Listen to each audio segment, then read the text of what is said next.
ಅಭಿಮಾನಿಗಳು ಬೈಕೊಂಡಿದ್ರು, ಇದೇನು ಈ ಥರ ಎಲ್ಲ ತೋರಿಸಿದ್ದಾರೆ, ಇದೇನಿದೆ ಸಿನಿಮಾದಲ್ಲಿ. ಎಲ್ಲಕ್ಕಿಂತ ಹೆಚ್ಚಾಗಿ ಅದೊಂದು ಕ್ಲಾಸ್ ಸಿನಿಮಾ ಅಂತ ಹೇಳ್ಕೊಂಡು ಕಾರ್ಟೂನ್ಗಳನ್ನು ಬಳಸಿ ಅಲ್ಲಿ ರಾಜ್ಕುಮಾರ್ ಅವರ ಮುಖ ತೋರಿಸುವಂಥದ್ದು, ಇಲ್ಲಿ ಮಾಧವಿಯವರ ಮುಖ ಬೇಜಾರು ಮಾಡ್ಕೋತಾ ಇದ್ರು, ಬೈತಾ ಇದ್ರು.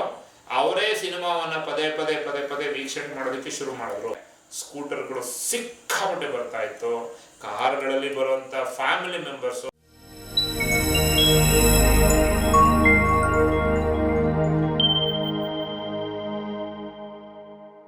ಅಣ್ಣವ್ರದ್ದು ಭಾಗ್ಯದ ಲಕ್ಷ್ಮಿ ಬಾರಮ್ಮ ಸಿನಿಮಾ ಅದೇನು ತುಂಬ ಅದ್ಭುತವಾದ ಸಿನಿಮಾ ಅದು ಬಿಡಿ.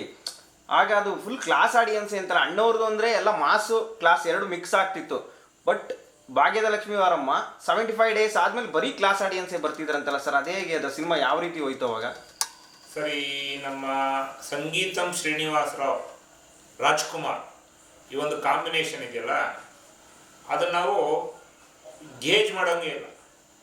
ಎಷ್ಟೋ ಸಿನಿಮಾಗಳು ಸಾಂಸಾರಿಕ, ಎಷ್ಟೋ ಸಿನಿಮಾ ಹಾಸ್ಯ, ಎಷ್ಟೋ ಸಿನಿಮಾ ತುಂಬ ಒಂದು ರೀತಿ ಕೌಟುಂಬಿಕ, ಆ ರೀತಿ ಬಂದಂಥ ಸಿನಿಮಾಗಳು ಸುಮಾರಿದ್ದಾವೆ.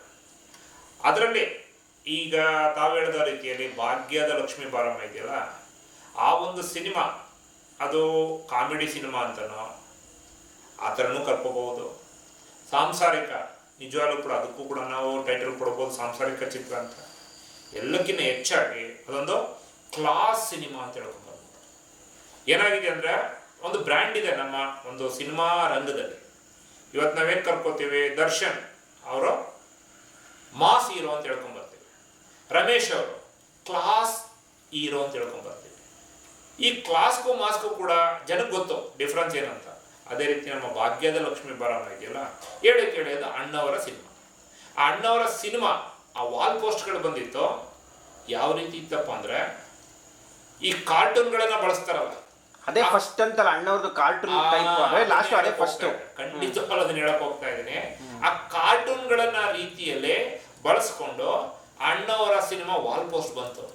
ಎಷ್ಟೋ ಜನ ಅಭಿಮಾನಿಗಳಿಗೆ ನಿಜವಾಗ್ಲೂ ಕೂಡ ಸ್ವಲ್ಪ ಬೇಜಾರಾಗಿತ್ತು. ಇದೇನು ಈ ಥರ ಅಲ್ಲ, ಅದ್ಯಾವುದೋ ಕೊಕ್ಕರೆ ರೀತಿಯಲ್ಲಿ ಇನ್ಯಾವುದೋ ಒಂದು ಈ ಬೇರೆ ಬೇರೆ ಬೇರೆ ರೀತಿಯಾದ ಕಾರ್ಟೂನ್ಗಳನ್ನು ಬಳಸಿ ಅಲ್ಲಿ ರಾಜ್ಕುಮಾರ್ ಅವರ ಮುಖ ತೋರಿಸುವಂಥದ್ದು, ಇಲ್ಲಿ ಮಾಧವಿಯವರ ಮುಖ ತೋರಿಸೋ, ಆ ರೀತಿ ಬೇರೆ ಬೇರೆ ಬೇರೆ ಬೇರೆ ರೀತಿಯಾದಂಥ ಭಿನ್ನವಾದಂಥ ವಾಲ್ ಪೋಸ್ಟರ್ಸ್ಗಳಿತ್ತು.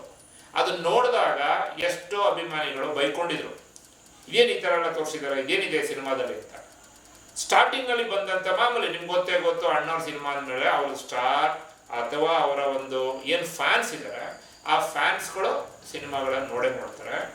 ಒಂದು ಕುತೂಹಲಕಾರಿ ಅಂಶ ಏನಪ್ಪ ಅಂದ್ರೆ, ನೋಡಿದಂಥ ಯಾವ ವಾಲ್ ಪೋಸ್ಟ್ ನೋಡಿದಂಥ ನನಗೆ ಗೊತ್ತಿರೋಂಥ ಒಂದು ಆವತ್ತಿನ ಜನರು ವಾಲ್ ಪೋಸ್ಟ್ ನೋಡಿ ಬೇಜಾರು ಮಾಡ್ಕೋತಾ ಇದ್ರು, ಬೈತಾ ಇದ್ರು.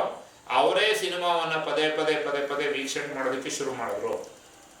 ರಾಜ್ಕುಮಾರ್ ಸಿನಿಮಾ ಅಂತ ಬಂದಾಗ ಒಂದು ಟ್ರೆಂಡ್ ಇದೆ. ಅವತ್ತಿನ ಕಾಲದಲ್ಲಿ ರಾಜ್ಕುಮಾರ್ ಅಂತಲೇ ಯಾವುದೇ ಸಿನಿಮಾ ಆಗಲಿ, ಫಸ್ಟ್ ಏನಪ್ಪ ಅಂದ್ರೆ ನಮ್ಮ ಥಿಯೇಟರ್ಗಳಲ್ಲಿ ಕಡಿಮೆ ಬಡ್ಜೆಟ್ ಇರುವಂಥ ಮುಂದಿನ ಸಾಲು ಅಂದರೆ ಗಾಂಧಿ ಕ್ಲಾಸ್ ಆ ಸಿನಿಮಾ ಟಿಕೆಟ್ಗಳು ಫಸ್ಟ್ ಸೇಲ್ ಆಗ್ತಾ ಇತ್ತು.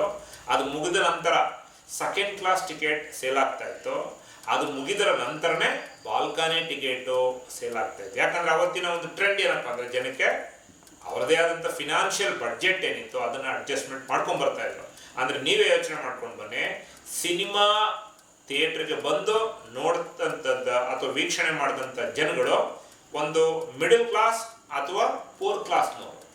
ಎಲ್ಲೋ ಅಲ್ಲಿ ಇಲ್ಲಿ ಕೆಲವು ಸಿನಿಮಾಗಳನ್ನು ಮಾತ್ರ ಸ್ವಲ್ಪ ಕ್ಲಾಸ್ ಆಡಿಯನ್ಸ್ ನೋಡ್ತಾ ಇದ್ದದ್ದು.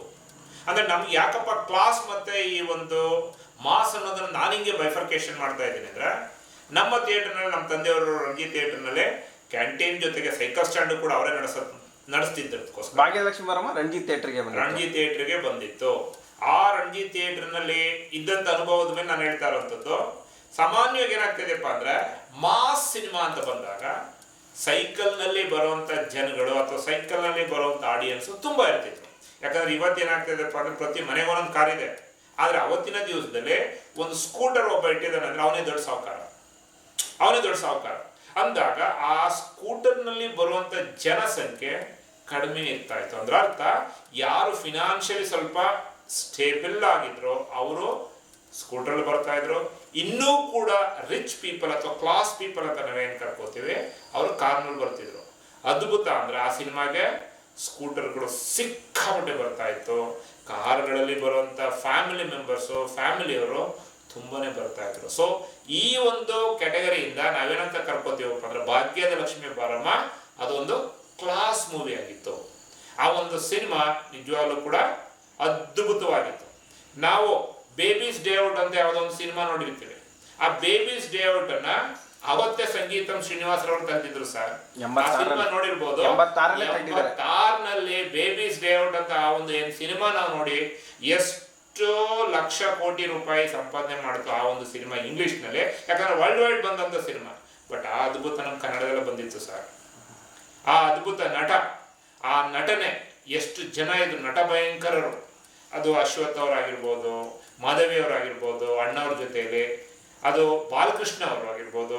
ಆ ಮಗು ನಿಜವಾಗ್ಲೂ ಆ ಚಿಕ್ಕ ಮಗು ಆಕ್ಟಿಂಗ್ ಮಾಡಿತ್ತಲ್ಲ, ಖುಷಿ ಕೊಡುತ್ತೆ ಸರ್ ಅದು. ಜೊತೆಗೆ ಆ ಸಿನಿಮಾಗೆ ಸಂಗೀತಂ ಶ್ರೀನಿವಾಸರಾವ್ ಅವರೇ ಮ್ಯೂಸಿಕ್ ಕೂಡ ಕಂಪೋಸ್ ಮಾಡಿದ್ರು.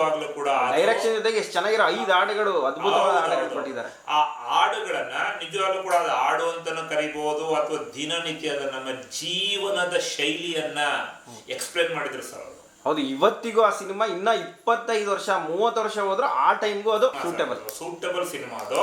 ನಿಜವಾಗ್ಲೂ ಕೂಡ ಆ ಏನು ಮಾಯೆಯೋ ಏನು ಮರ್ಮವೋ ಆ ಸಾಂಗ್ ಆಗಿರ್ಬೋದು, ಆ ಸಾಂಗ್ಗಳಿದಾವಲ್ಲ, ಆ ಸಾಂಗ್ ಇವತ್ತಿಗೆ ಅಡ್ಜಸ್ಟ್ ಆಗತ್ತೆ. ಇವತ್ತಿಗೆ ಅದು ಅದನ್ನ ಹೇಳಕ್ ಹೋಗ್ತಾ ಇರೋದು.